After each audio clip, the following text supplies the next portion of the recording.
What is up? This right here is how you can make an arcade shooter, sort of like House of the Dead or the Umbrella Chronicles series. As you can see, there's a lock axis to where you can't move too far to the left, and you can only see in the direction the character's facing. You kill an object, homie starts moving, and it's just like the arcade. You'll want to make the feet invisible if you want to do this easily and properly, or you can mess with it yourself. You want to make it to where you can see the walking legs.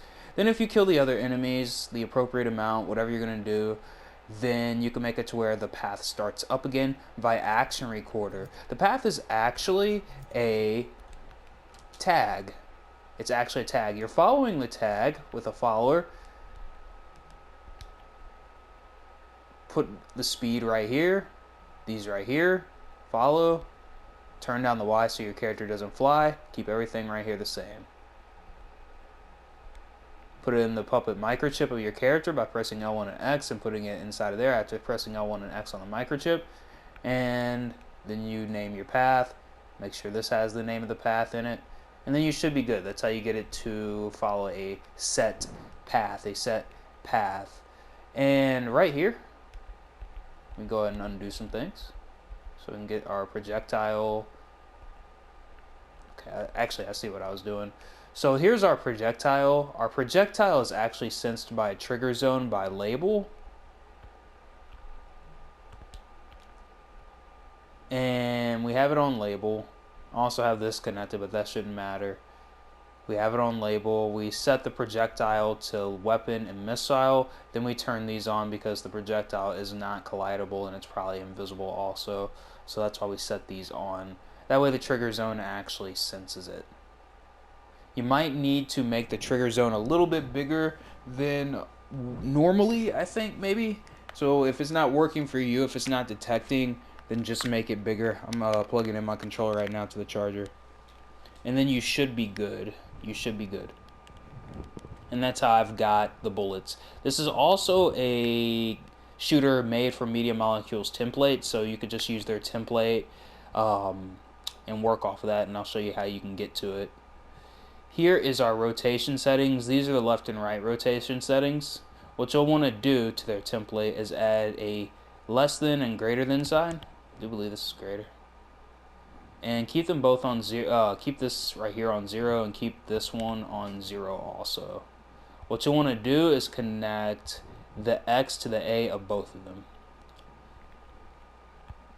Then what you want to do is pull out an AND gate, 2 AND gates, and 2 angle sensors. So let's talk about the angle sensor. The only way the angle sensor will work on characters is if you scope into the character. This is what's locking us to where we can't go outside of the view and keep spinning around over and over again. It's these angle sensors. What you want to do is put one on the right and one on the left. And you can kind of copy the settings I have here. You want to mess around with it. You don't want it to be too big or too little. But as the character turns, these arrows will get inside of this sensor, and if it gets inside of that sensor, it's making it to where you can't turn any more that way. And with this one, it'll make it to where you can't turn any more that way. So how's it doing that? Well, I have the detection sensing things to specific AND gates. So if this one detects your character's movement or your character's arrow while, because of the AND gate, so 2 things have to happen for it to stop the axis, while you are moving left. As you can see, it's lighting up as I'm moving left. Because of the calculator, you'll want to put the calculator with the less than sign into the one where you move left. And if that arrow senses your movement while you're moving left, then it sends a result to a keyframe that's not on keep changes. And what you'll want to do with this keyframe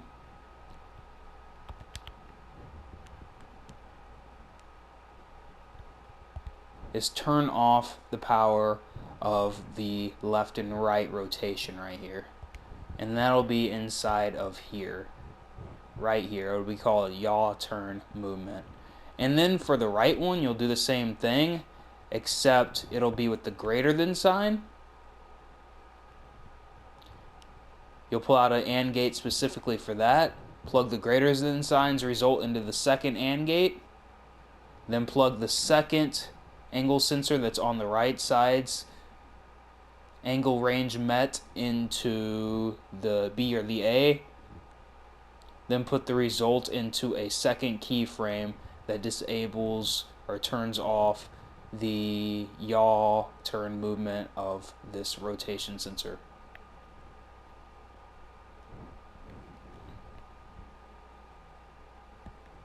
How I got the enemy to get destroyed, all I did was pulled out a destroyer, and with the trigger zone, if it sends the bullet, it sends off a detection to the destroyer, and if this object is destroyed, which it will be if that bullet enters the trigger zone,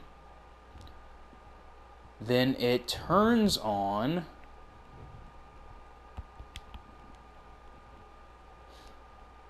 a keyframe, and this one should be on keep changes, that powers on the path of the action recorder, and you can slow it down if you want to. Put it on once and on keep changes. And this is how you do it. This is how you do it. For the projectile, you might want to turn this on to emit with wires. The projectile for the gun, what you'll want to do is go in front of the gun until you see this giant thing. Press L1 and X on it a few times. Then open this up. Then open this up. Click this. And if you need to change the label for the gun, press triangle on this and the bullet should appear somewhere to where you can press L1 and X on it and then L1 and square.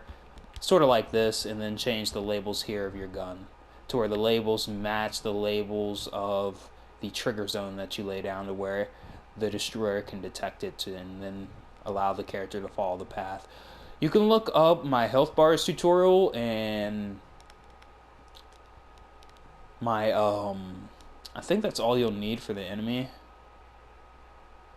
You'll need to look up a health manager or my health bar tutorial, how I make health bars, and then you can make a set number of hits with an impact sensor or the trigger zone. So the trigger zone senses things like maybe 5 times, and then the enemy, then it, you know, it sends to the destroyer. You might not even need health bars. You can just use a counter. So let's say pull out a counter right now, right?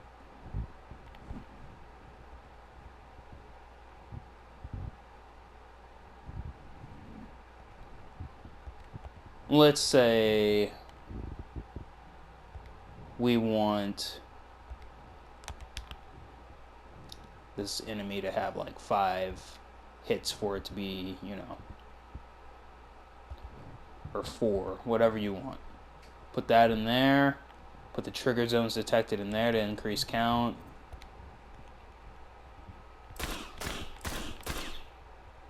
It's as simple as that. And then you just got to program your enemy's movement. Whenever the enemy's in front of your character loses health. And you can probably do, you know, the same thing, a counter for your character to where he dies in so many hits. So this is how I do it. And again, there is a lookout rotator in here. I have it on align or stay upright, 100, 100, 180. I'm not sure if this affected anything for real, but put this in there if you need that to where it snaps the movements correctly. And then I have the lookout rotator pointing forward. I'll close out of everything else so you can see it. You might be able to use a gyroscope also. I have no idea why this lookout rotator is affecting things, or if it even is, but it seems like it is. So, and I just have that inside of the character's microchip. Press L1 and X on the character's microchip, and then just place it in there. You might be able to use a gyroscope also. The main thing is you want your character, I guess, to stay upright. No tags, not looking at any tags at all. And again, you might just be able to use a gyroscope. So this is how I did it. I also took out the walk for the right, just deleted it from the puppet interface. So that way you don't move if you move this way. You know, the way you would move in a first-person shooter. And that should be it. If I'm forgetting anything, just ask me in the comment section. For the follower, just in case I didn't explain this, just in case. I'm pretty sure I did in the beginning, but there's a tag named path. The follower, turn down the Y, and then action record that dot on the tag. For the path you want your character to follow, the dot would be like right there, and you can action record that with the action recorder, which is right here.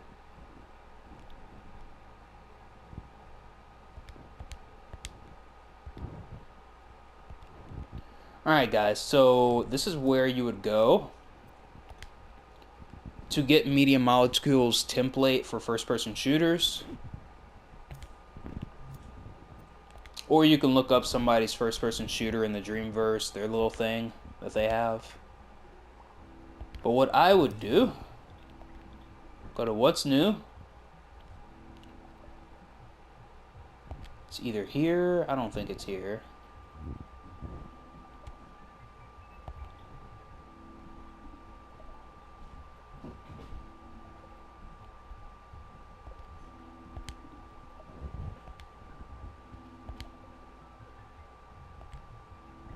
It'll be right here. And alright guys, don't forget to subscribe, follow me on Dreams. I'm YoungText YouTube on Dreams, YoungText on YouTube, subscribe here, and follow me on Twitch. Thanks.